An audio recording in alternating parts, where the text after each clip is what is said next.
Hey, second grade, last week we started our elephant. This week we are going to be painting it. If you don't have watercolor paints, you could use crayons or colored pencils to finish coloring it.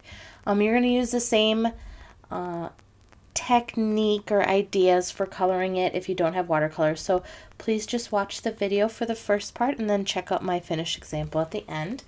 If you're using watercolors, you want to make sure that you're not painting really dark. You want to paint as lightly as you can, especially when we're using the black, because we want it to look very gray and not black. So first I'm going to put a couple drops of water into my black paint, okay? And I always want to make sure that I have water in my brush so I don't tap it out. And I want to pick up just a teeny bit. See how I barely touched it? Just a little tickle like that. Now, the other thing that I want to do when I start painting is make sure I'm spreading it out and not leaving it dark and puddled. If you start painting and it's too dark, get water on your brush and add water to it to help thin it out so it's not so dark. It should be a nice light gray. And you're going to go over the whole elephant, just leaving the tusk white and inside the eye. So water, dip, paint, and make sure to spread it out. Okay, I'm going to stay in my lines careful along my edges. Anywhere that I got crayon, it should resist away. That is a technique that they would use in batiking with fabric. They would apply wax, so like a crayon is made of wax, to the fabric.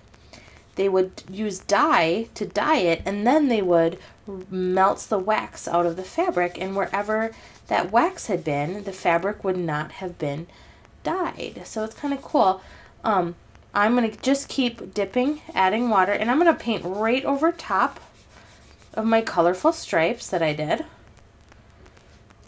Okay. Going in my lines.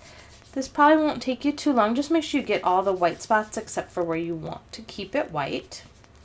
So on the eyes, on the tusk, I kept the toes white. And see how pale gray this is? It's very light. If it gets too dark, I just spread it out more or add more water to my brush.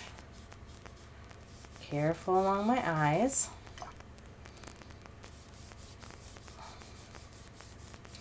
Then when you're done, you're going to pick one color that you like.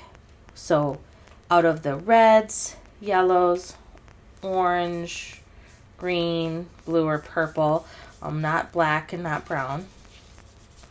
And you're going to paint the background all that one color.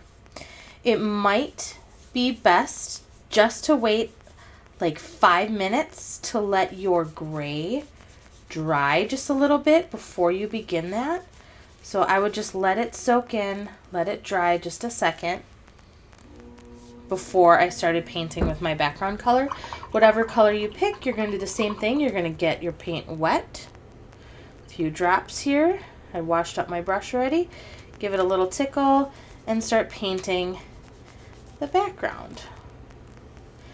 And the reason why I'd like to let it dry a second is now if my red touches that gray, sometimes it can mix, or it's called bleed. It'll bleed into each other. So, but if you let it dry, it won't do that on you. So just take your time. Paint your background one color. Paint your elephant gray. So lots of water, very light.